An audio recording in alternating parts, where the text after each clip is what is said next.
Oke, selamat malam semuanya, teman-teman. Eh, Selamat datang kembali, Bang Lutfi Mas Riyadus. Eh, Sebelumnya mungkin ini dulu, berkenalan dulu. Mas Riyadus, saya, kalau saya dari ini, saya dari Cikidang, ya. Desa Cikidang itu dekat dekat ini, dekat lapangan Desa Cikidang. Tahu Mas Cikidang, Mas? Mas Riyadus tahu, Mas?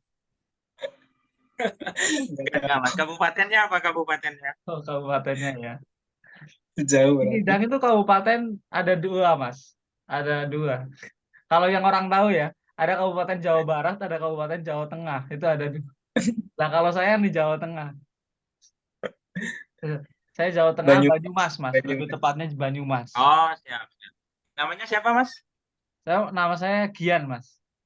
Oh, Mas Gian sama Mas Oh Lutfi. ya, Oke, salam kenal ya. ya salam kenal. Sekalian deh saya kenalan ya. Saya Ya, Riyadus. Saya sekarang home lokasi di Pamekasan. Kebetulan saya PNS yang sering-sering pindah lokasi. Sekarang lagi tinggal di Pamekasan, Jawa Timur. oh Jawa Salam Timur. kenal. Wah, siap. Oke. Mungkin Bang Ria itu sudah berapa lama berinvestasi saham kalau boleh tahu? Mungkin ini sharing Saya saja biar teman-teman. angkatan COVID 2020. 2020. Oh, Angkatan ya. COVID. Berarti ya, ya kita di sini nggak saling menggurui. Walaupun mungkin ada yang lebih lama saja. Kalau mungkin saya lebih lama begitu saja di berinvestasi, tidak untuk menggurui, tapi kita sharing-sharing saja.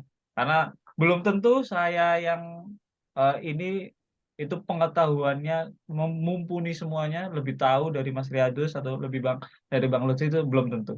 Jadi kita saling belajar, sama-sama sharing.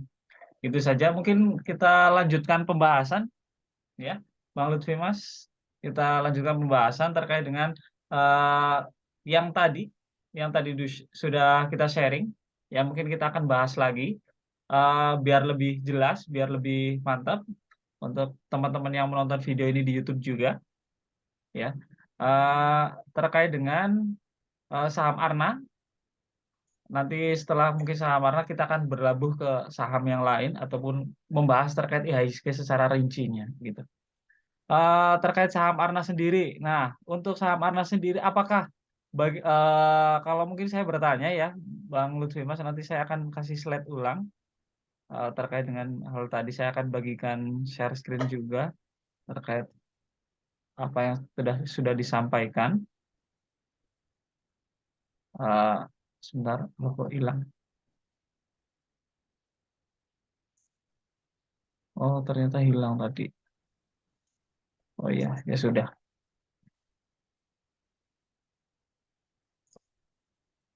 Oh,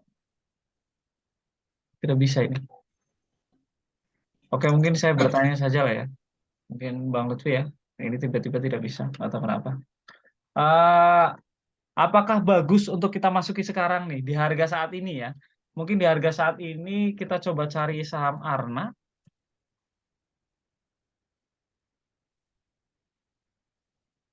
Harga saat ini yaitu harga di 710.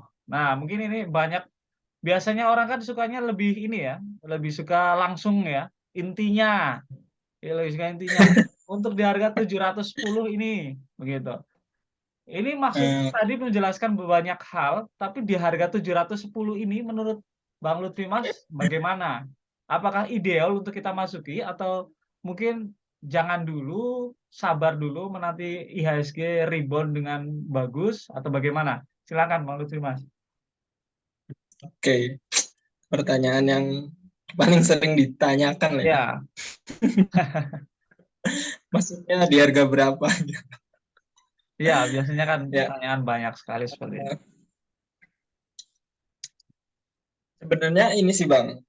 Mungkin aku tadi juga menjelaskannya ini ya, karena terbatas waktu juga, jadinya memang belum semuanya tersampaikan sih.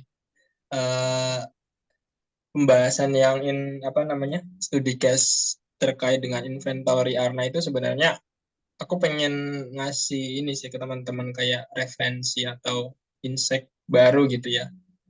Eh, Gimana sih gitu kita bisa istilahnya mendeteksi perusahaan itu ada tanda-tanda kinerjanya itu akan naik atau turun gitu. Nah, itu bisa kita lihat dari persediaannya sebenarnya gitu. Karena kan kayak misal gini deh, teman-teman anggaplah kayak Mas Riyadus ya, dia kan tadi pegang Arna ya. Pegang Arna dari tahun berapa Mas kalau nggak salah? Pegang Arna, kemudian dijual pada saat sebelum dividen ya, tahun kemarin gitu. Nah, eh, kita kan pasti akan menunggu ya kinerja laporan keuangannya keluar untuk istilahnya menilai lagi gitu apakah perusahaan tersebut itu masih layak buat kita hold, buat kita invest di situ gitu kan. Nah, kalau kita misalkan menunggu laporan keuangannya keluar, otomatis istilahnya biasanya kalau laporan keuangan itu keluar dan hasilnya turun, harga sahamnya pasti akan turun kan, akan turun dan sebagainya gitu.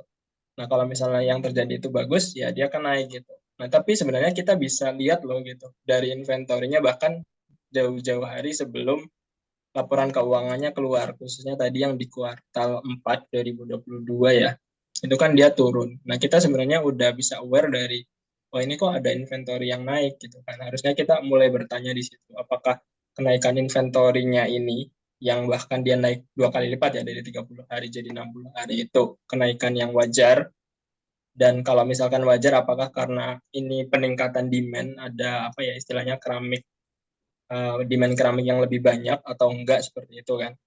Atau yang terjadi sebaliknya karena produknya ini banyak yang kurang laku, akhirnya persediaannya menumpuk gitu. Nah itu yang istilahnya nanti kita harus aware, kita harus telusuri gitu kan.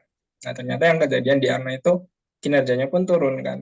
Nah mungkin itu jadi istilahnya jadi PR lah buat si holder Arna meneliti lebih lanjut apakah memang penurunannya ini karena apa ya istilahnya daya beli yang seperti Mas Jai tadi bilang itu sedikit menurun atau stuck gitu ya atau karena kalah saing ada produk-produk baru kalau teman-teman perhatikan kan sebenarnya itu di akhir-akhir ini lagi banyak tuh kalau nggak salah berita keramik-keramik impor ya dari Cina dari mana itu masuk ke Indonesia dan harganya itu apa ya bisa dibilang cukup kompetitif juga gitu. Apalagi kalau kita ngomongin soal keramik itu kan ya kita nggak terlalu terkait dengan brand ya. Walaupun memang secara market share kalau misalkan lebih banyak itu ya pasti kita akan pakai yang itu gitu kan.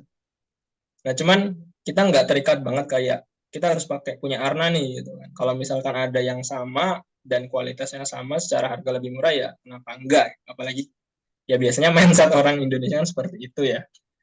Nah, sebenarnya lebih ke situ sih Bang. Kalau dari pembahasanku ya sebenarnya mungkin tadi aku lupa menjelaskan di awal.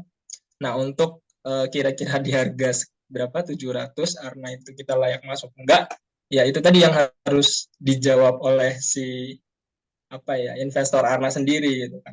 Penurunan kinerja yang kemarin ini apakah jadi kesempatan kita dapat di harga yang lebih murah karena itu tadi ya atau tanda-tanda kalau kinerjanya Arna udah mulai turun nih karena kalah saing sama apa namanya kompetitornya gitu. Jadi lebih ke situ gitu sebenarnya Bang.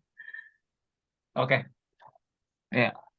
Mungkin saya kasih sedikit insight ya terkait dengan sentimen di saham Arna itu sendiri. Kalau bisa disimak di layar sudah ada gambar terkait dengan uh, indeks properti Indonesia ya. Tentunya ini berkaitan dengan saham-saham yang berkaitan dengan konstruksi, kemudian properti, kemudian hal-hal yang ada di dalam properti itu sendiri. Salah satunya di situ adalah Arna di situ ya. Dan kalau kita melihat pergerakannya masih sangat slowly sekali ya di sini ya. Pergerakannya sangat slowly karena analisa saya sendiri ini slowly-nya itu bukan karena apa, melainkan karena menunggu keputusan Pilpres. Kalau saya melihat ya, kenapa ini berhubungan dengan Pilpres? Mungkin akan sedikit masuk akal ketika pemindahan ibu kota itu menjadi gambaran utama orang-orang yang punya uang di properti akan berpindah ke sektor dagangnya. Artinya ketika sekarang mereka berfokus ke Jakarta sebagai titik utama, ketika ibu kota kita pindah ke Kalimantan, mereka sang pengusaha, para perusaha properti, mereka kan berpikir ulang. Sebentar.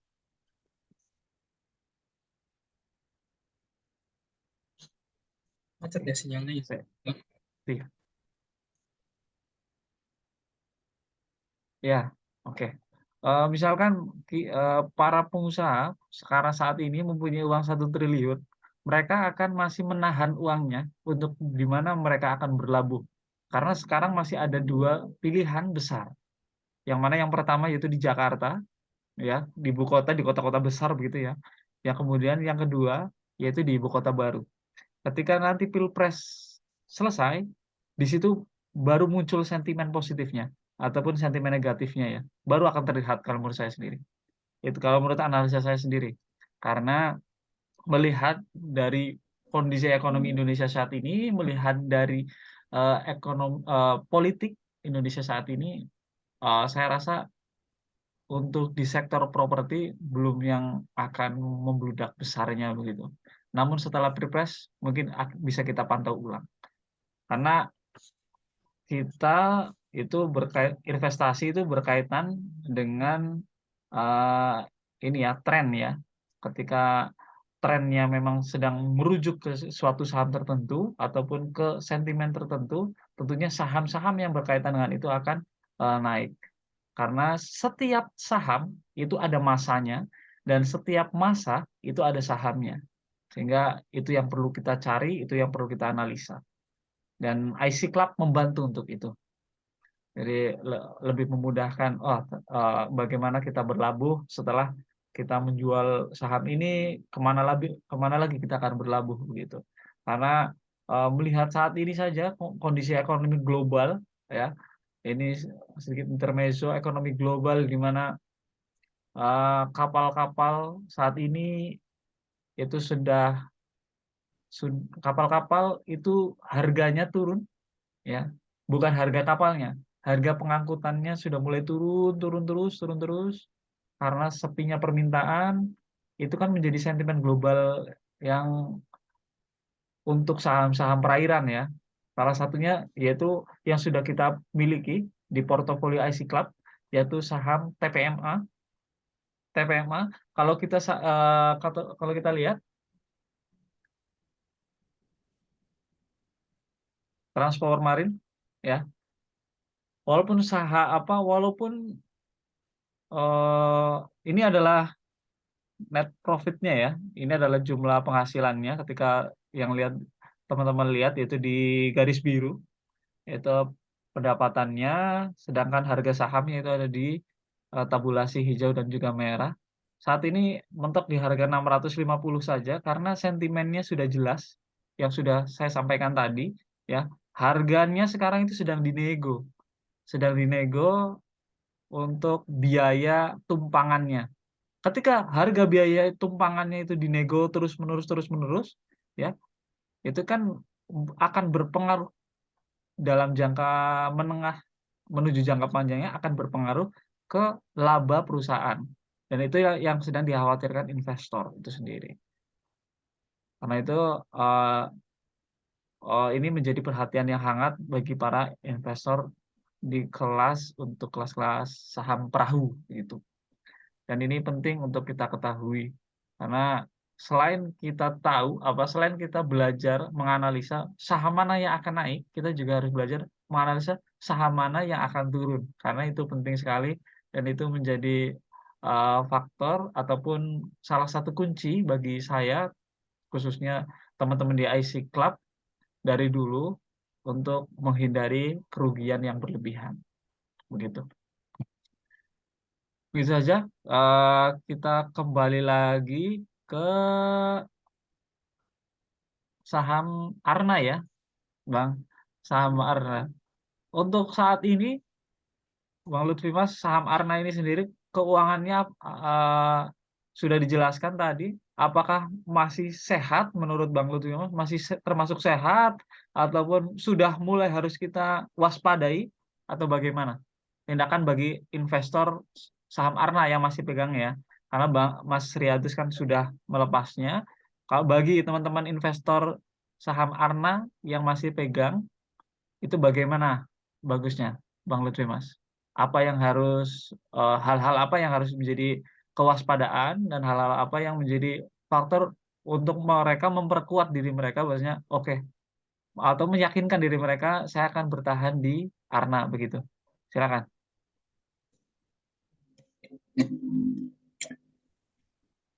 Ya, kalau misalkan dari ini ya, dari sisi apa yang harus dilakukan gitu investor Arna di kondisi-kondisi sekarang, ya tentunya itu. Pertama, dia harus bisa menjawab yang tadi ya, sempat kita singgung, penurunan kinerja yang sekarang itu apakah sifatnya itu hanya sementara atau karena dia itu ada problem dengan kompetitor tadi ya. Jadi market share si Arna itu istilahnya keambil lah, kalah saing gitu sama produk-produk impor yang dari luar tadi ya, dari China, dari negara yang lain gitu kan. Nah itu yang harus dijawab oleh investor Arna sendiri gitu kan.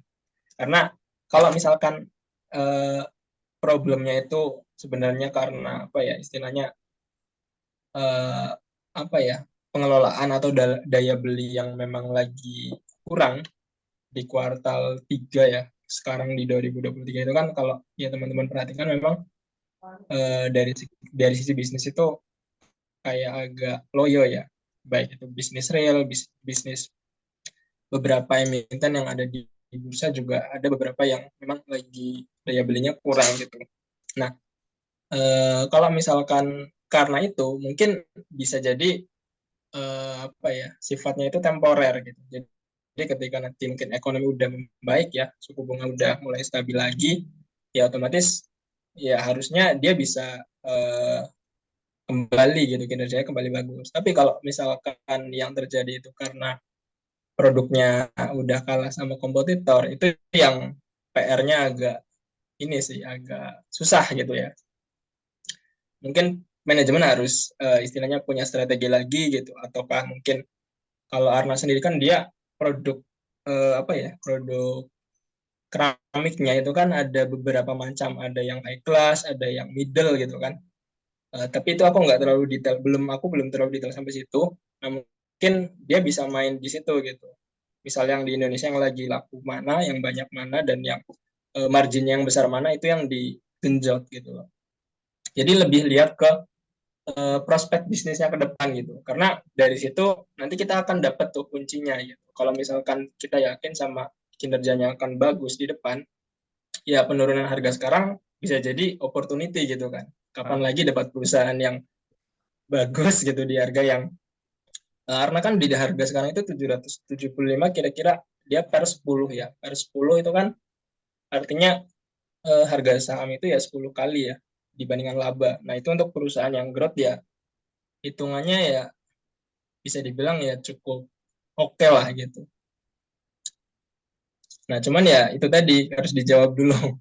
Apakah ini karena penurunan kinerja yang sementara ataukah karena ya itu tadi produknya udah kalah sama kompetitor gitu. Oke. Kurang lebih seperti itu sih, Bang. Mungkin boleh ada yang mau ditambahkan dari Mas Jai atau Mas Riyadus, apalagi yang udah Barangkali Mas sempat pegang Riyadus Arna mau ya. menambahkan juga silahkan Ya, ataupun terima mau kasih bertanya waktunya. silakan. Ya, terima kasih.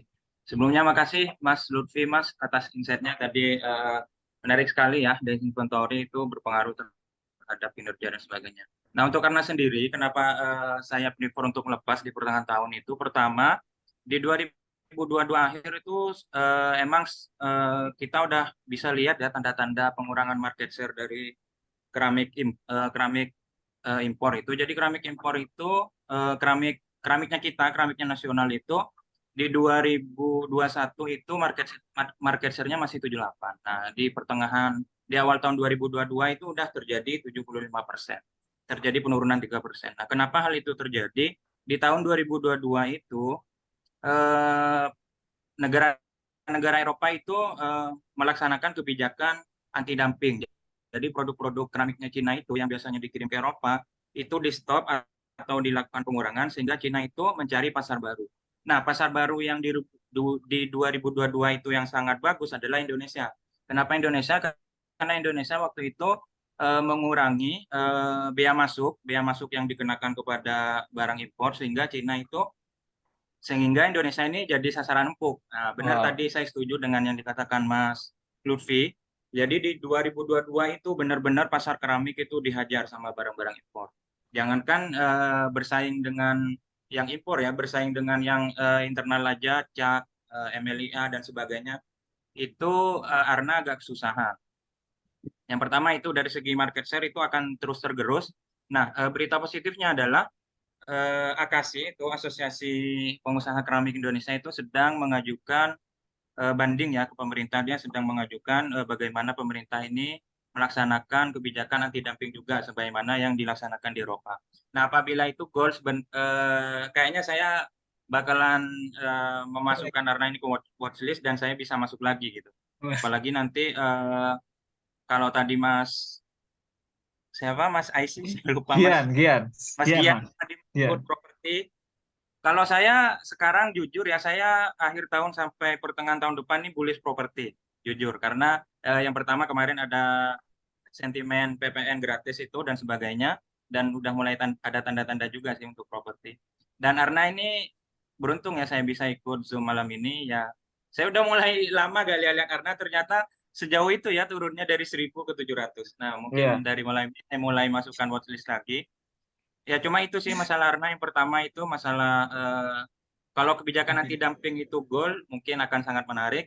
Sama satu lagi positifnya dari Arna ini ada plan baru, plan 5C kalau tidak salah, dan itu kapasitasnya besar. Kalau itu bisa diserap di masyarakat dan days inventory-nya tadi nyambung ya sama pembahasannya Mas Lutfi, itu mungkin kalau tanda-tandanya menurun mungkin saya akan masuk. Terima kasih Mas Lutfi dan Mas Gian atas insight. Keren. Terima kasih Mas Riyadus. Terima kasih Mas Riyadus. Sangat menarik ya pembahasan terkait dengan Arna untuk kali ini. Ya, kalau melihat dari Arna sendiri turun dari 1.700, bagi investor pasti ada yang merasa ini sebuah keuntungan di mana kita bisa mengambil jauh lebih murah ya. Tapi ada juga yang pasti pihak lain yang menganggap bahwasanya ini kita harus jual karena sudah tidak masuk ke dalam range kita. Itu akan balik lagi ke persepsi masing-masing tentunya, karena itu selalu ada hal yang menarik di dunia saham gitu. Dan kita sebagai investor saham tentunya harus tahu apa yang kita beli dan kita harus tahu apa yang tidak akan kita beli gitu. Mungkin kita sedikit membahas ya terkait dengan live kemarin, terkait live Instagram kemarin di mana kita membahas terkait dengan saham-saham yang berkaitan dengan air mineral ya. Air mineral, kemudian kita bahas terkait dengan kosmetik. Itu setelah itu kita baru mendapatkan beberapa banyak sekali mungkin ini ya share-share terkait dengan produk boykot. Nah, salah satu produk boykot itu ada juga yang masuk di salah satu saham yang kita bahas kemarin. Nah, lalu mungkin saya sedikit mungkin kita akan bahas di sini ya terkait dengan saham boykot itu karena itu berkaitan erat dengan apa yang kita bahas sebelum itu gitu ya. Jadi mungkin kita akan bahas sedikit terkait dengan saham-saham boykot. Tentunya kalau menurut saya apabila kebijakan ini itu tidak diregulasikan secara benar, tentunya akan sangat berpengaruh dengan saham itu sendiri ya. Karena sebenarnya ketika pengumuman MUI itu, fatwa MUI itu tidak dibarengi dengan produk-produk yang memang menjadi afiliasi ataupun yang berkaitan dengan Israel dan Palestina begitu. Jadi mereka tidak menyebutkan secara rinci.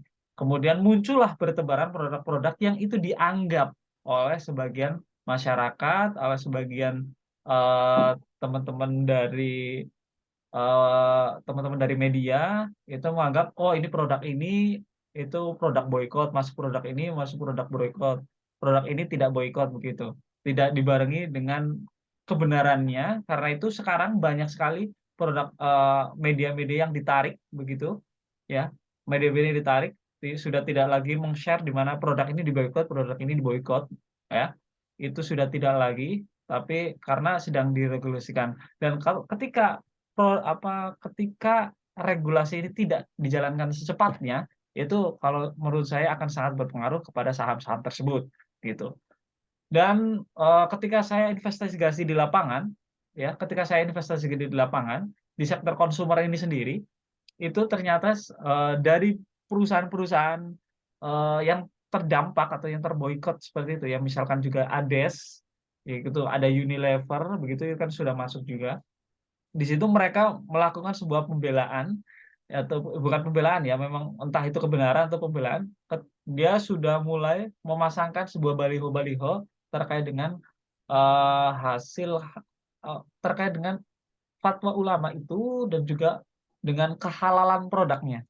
Nah, kehalalan produknya sudah ditempelkan. Jadi ketika ini kita bahas secara mendalam, mungkin akan sangat menarik dengan apabila kita mengundang salah satu orang yang bergerak di bidangnya. Nah, mungkin saat ini belum, mungkin lain waktu akan kita undang di sini karena ini akan menjadi hal menarik. Terkait dengan tersebut, bagaimana tanggapan dari Bang Lutfi Mas atau Bang Riyadus terkait dengan aksi boykot dan juga berhubungan dengan dengan perusahaan yang ada di Bursa Efek ini? Silakan Bang Lutfi Mas, barangkali mau masuk, masih ada 8 menit tersisa. Mas Riyadus boleh? Ya, kalau saya sih simple. Yang terafiliasi sama Israel itu saya tinggalkan dulu karena memang aksi jualnya itu sangat sangat Oh, besar, oh ya betul. resiko sih. Tapi Ya. kalau yang mau ngambil pisau jatuh silakan, nggak apa-apa. Oh, ya. Silakan. Nah, ini Bang Lutfi Mas sendiri adalah salah satu pemegang portofolio Ades ya. Ades yang waktu itu belum ada pengumuman fatwa MUI, namun setelah adanya fatwa MUI, bagaimana teman-teman bagusnya dan bagaimana langkah yang Bang Lutfi Mas ambil untuk saat ini, gitu. Ya, oke. Ya, kalau dari pandangan aku sih ini ya Bang. Pertama, kita harus recheck dulu lagi ya informasi yang tentang MUI itu, apakah benar dari MUI atau bukan. Karena kemarin itu ya ada klarifikasi kan dari MUI. Kalau dia bilang produk-produk yang tersebar di media itu ya bukan mereka yang bikin, dan mereka nggak ada hak buat apa istilahnya mencabut beberapa produk yang udah istilahnya dilisensi halal kan, kemudian dicabut jadi di boykot dan sebagainya. Intinya mereka klarifikasi itu gitu. Dan aku lihatnya sih sebenarnya mungkin kalau dari kacamata hal haramnya itu aku nggak ngomong di situ ya. Aku mungkin lihatnya dari kacamata investasi ya, kacamata bisnis. Ya kita lihat si perusahaan tersebut produk-produknya memang terafiliasi langsung atau enggak gitu, dan impact-nya itu memang besar atau enggak gitu. Kayak misal contoh lah, aku ngomong Ades aja ya. Ades itu memang dia ada afiliasi sama Nestle kan, Nestle karena dia memang pakai lisensinya Nestle gitu. Nah, cuman memang secara produk dia produk sendiri gitu di Indonesia, dan secara market share dari Ades itu kalau aku lihat dia kan termasuk yang bisa dibilang premium ya, secara air minum dia cukup premium. Jadi marketnya ya market kelas yang menengah atas lah. Dan kalau kita lihat menengah atas itu ya rata-rata mungkin banyak yang non-Islam gitu kan, banyak yang non-Islam dan sebagainya. Jadi harusnya sih aku lihat nggak terlalu pengaruh sih. Ya mungkin ada lah terpengaruh sedikit ada gitu, terpengaruh sedikit. Kalau misalkan dari sisi penjualan dan sebagainya sih aku melihat itu nggak terlalu pengaruh harusnya. Apalagi kemarin kan beberapa waktu lalu udah diklarifikasi kan Ya. sama MUI gitu. Nah, cuman memang kalau impact dari harga saham ya kembali lagi ya, yang namanya market itu kan gampang lah ya panikan gitu. Kalau misalkan ada berita sedikit buruk tentang emiten tersebut, ya udah langsung jatuh gitu. Nah, itulah PR kita gitu sebagai investor, apalagi yang pegang penurunan tersebut itu apakah memang benar karena kinerjanya yang kurang baik atau karena memang sahamnya ada masalah dan sebagainya atau enggak gitu. Kalau misalkan kita rasa enggak, ya justru itu kesempatan lagi ya buat kita gitu untuk ya dapat di harga yang lebih murah. Kemarin kan sekitar 10.000 ya, sekarang turun tuh sampai 9.000 bahkan 8.000 gitu kan. Nah, ini aku jadi keingat sih sama kasusnya si WIM pada saat kemarin itu yang gedungnya itu Wim. kena apa ya? Iya, WIM. Kena Betul. apa namanya? Disita. Disita gitu ya, dianggap korupsi dan sebagainya. Itu kan jatuh langsung tuh. Harga sahamnya aku ingat banget dari itu berapa sampai 1.700-an kalau nggak salah ya. Ya. Dan aku cukup orang yang menganggap itu kayaknya sebuah peluang gitu ya untuk WIM kita masuk. Cuman aku memang waktu itu memang nggak terlalu ngerti apa ya soal bisnis rokok gitu. Jadi ya aku ini aja sih, aku pantau aja gitu. Nah, cuman memang setelah itu perusahaan memang merilis kan press release bahwa sebenarnya nggak ada masalah sama itu gitu. Nah, makanya kalau misalkan ya ada berita yang seperti itu, kita cross check lagi lebih dulu gitu, apakah memang benar atau enggak gitu. Nah, biasanya dari situ nanti kita akan bisa lah mengambil keputusan apakah itu jadi peluang atau yang enggak gitu. Nah, kalau dari market share ada sih aku rasa harusnya dia nggak terlalu berpengaruh ya, apalagi si Ades ini kan dia bisnisnya sekarang nggak cuman air minum sih sebenarnya. Kosmetiknya juga bisa dibilang udah sampai kontribusi 50% ya, bahkan lebih secara growth margin itu kosmetiknya bahkan lebih gede gitu. Jadi ya kalaupun misalkan AMDK-nya Ades itu agak terpengaruh, mungkin bisa ditutup lah sama produk-produk di kosmetik atau yang makanan cepat sajinya gitu sih. Apalagi aku lihat perusahaan juga cukup, dia hati-hati banget sih kalau teman-teman perhatikan di sisi beban pokok itu ya, dia efisien banget kelihatan.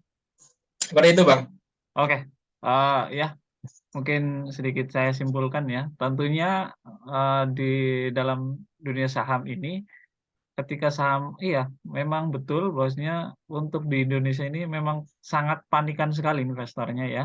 Jadi eh, ketika ada berita apa, ketika ada sedang booming apa, tiba-tiba sahamnya itu tiba-tiba melonjak sangat drastis, juga kadang-kadang tiba-tiba sangat terjun bebas gitu ya, dan bebasnya ini memang sangat bebas sekali.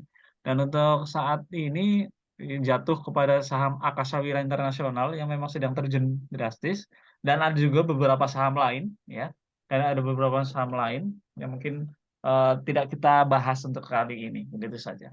Oke, ini mungkin karena keterbatasan waktu, mungkin sedikit saya ringkas untuk hari ini terkait dengan Zoomcast IC Club. Saham Arna yang membahas studi khususnya itu membahas Arna. Arna dalam hal ini masih sangat bagus sekali untuk kita perhatikan, melihat dengan sentimen yang ada, dan kalau memang bagi para investornya berharap terkait dengan saham ini akan segera kembali pulih dengan dengan kondisinya yang ke 1.000 lagi, tentunya kita harus memperhatikan terkait dengan revenue dan juga income perusahaannya. Kemudian terkait dengan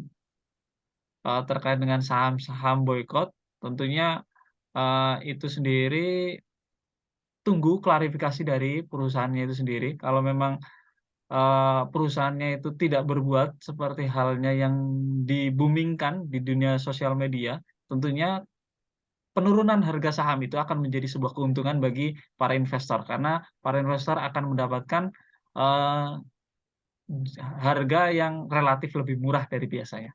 Gitu saja. Terima kasih Mas Riyadus, Bang Lutfi Mas. Kita akhiri Zoomcast kali ini. Kita lanjut di Zoomcast selanjutnya mungkin di pekan depan. Itu saja, terima kasih. Terima kasih. Kita Boleh ikut bertemu lagi. next Zoom ya? Oh ya, siap. Terima Iya, kasih, Mas. boleh Bang, mau bahas juga boleh. Iya, boleh. Saya dengerin aja. Terima Terima kasih, kasih. terima kasih. Kita share di YouTube IC Club Official. Assalamualaikum.